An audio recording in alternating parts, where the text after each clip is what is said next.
I am utilizing the Bid Integrations plugin to establish a connection between these two platforms.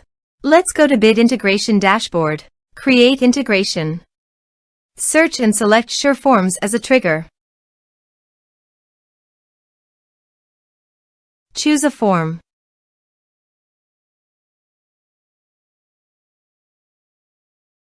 Next,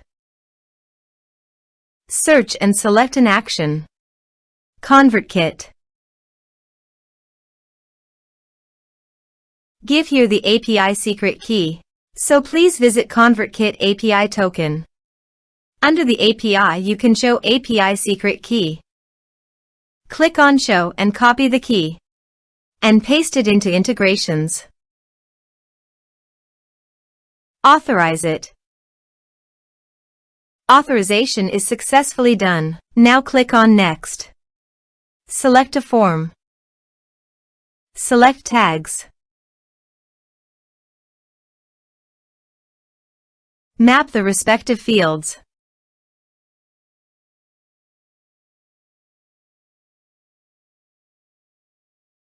Under the actions you can update ConvertKit by checking the box.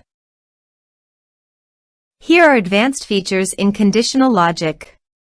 If you want, you can use it for your own requirement. Click on Next. Finish and save it. Let's submit a form.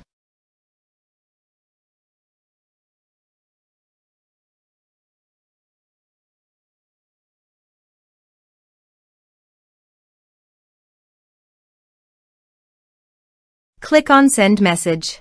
Form submitted successfully. Now go to ConvertKit site. And you can see the data came successfully in the ConvertKit. Thanks for watching.